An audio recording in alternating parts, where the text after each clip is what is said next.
आपको हर 5 में से 3 बिजनेसमैन गुजराती या मारवाड़ी ही मिलेंगे। और इंडिया तो छोड़ो, ये लोग विदेशों में भी बड़े बड़े बिजनेसेस चला रहे हैं। अब अमेरिका में ही देख लो, गुजरात की एक छोटी सी कम्युनिटी है पटेल्स। ये लोग अमेरिका में 1% से भी कम है, पर फिर भी वहां के 50% होटल्स के मालिक हैं ये। और मजेदार बात यह है कि इनमें से ज्यादातर लोगों को फॉरेन लैंग्वेज भी नहीं आती। तो फिर ऐसा क्या आता है इन्हें जो ये इतने सक्सेसफुल बन जाते हैं? जवाब है धंधो, यानी बिजनेस। बाकी लोगों से जब बिजनेस नहीं होता तो जॉब करते हैं, गुजराती इससे उल्टा करते हैं। उनसे जब जॉब नहीं होती तब बिजनेस करते हैं। तो जैसे कि मैंने बताया कि अमेरिका में पटेल्स 50% मोटेल बिजनेस ओन करते हैं, बट ये हमेशा से ऐसा नहीं था। 1972 से पहले पटेल्स युगांडा में बिजनेस करते थे, पर बाद में वियतनाम वॉर के समय उन्हें वहां से मूव करना पड़ा और वो आ गए अमेरिका। अब ये उनके लिए बिल्कुल नया शहर था और उन्हें इंग्लिश भी नहीं बोलनी आती थी। तो ऐसे में व्हाइट कॉलर जॉब मिलना लेज के पैकेट में चिप्स मिलने जितना मुश्किल था। और अगर दूसरे काम देखे तो वहां पे कोरियन लोग ग्रोसरी बिजनेस में थे, चाइनीज लोग लॉन्ड्रीज रन करते थे, सिख और पाकिस्तानी लोग कैब ड्राइवर्स या रेंटल कार्स के काम करते थे।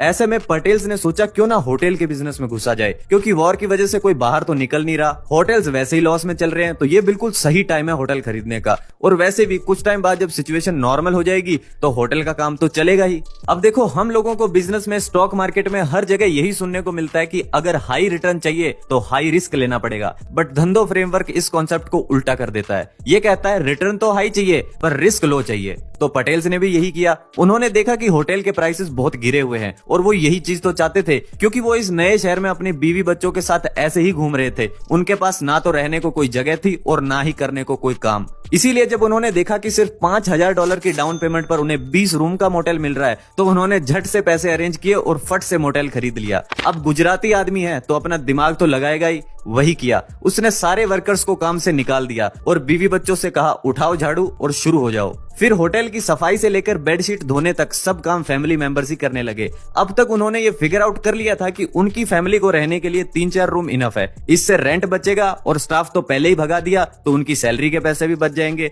बचा छोटा मोटा मेंटेनेंस का काम, तो सोचा यहाँ क्यों पैसे बर्बाद करने, ये भी पटेल भाई खुद ही करने लगे। धीरे धीरे जब सिचुएशन नॉर्मल हुई तो वो लो प्राइस पर रूम प्रोवाइड करने लगे। इनके प्राइसेस इतने लो थे कि बाकी कॉम्पिटिटर्स मार्केट में कम्पीट नहीं कर पा रहे थे। और कैसे करेंगे कम्पीट, क्योंकि हद पार कंजूसी तो एक गुजराती ही कर सकता है।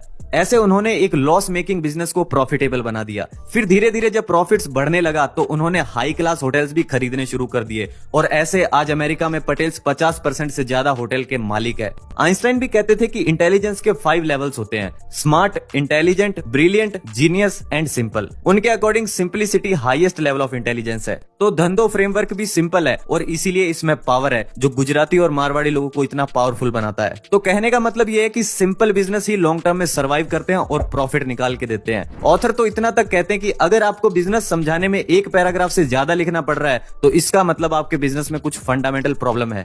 मानो कोठारी लाल आपके पूरे एरिया में एक ही बार्बर है, वहीं से सभी बाल कटवाते हैं, तो जाहिर सी बात है कि उसके प्रॉफिट्स भी ज्यादा होंगे। अब अगर उसी एरिया में एक और नाई आ जाता है तो अब कोठारी लाल को प्राइस कम करना पड़ेगा, क्योंकि अब कस्टमर के पास एक और ऑप्शन है। बट अगर उसने ड्यूरेबल मोड्स बिल्ड किए अपने बिजनेस के अराउंड, तो अब नया वाला नाई भी कुछ खास नुकसान नहीं पहुंचा सकता। जैसे कि कस्टमर से फ्रेंडली वे में बात करना, कभी कभी कम प्राइस में भी बाल बना देना, कभी किसी कस्टमर के लिए जल्दी दुकान खोल लेना। ये सब चीजें कोठारी लाल के लिए मोड्स बन सकती है। ऐसा करने से कस्टमर का दुकानदार के साथ ट्रस्ट बन जाता है और फिर वो कहीं और जाने से पहले 1000 बार सोचता है।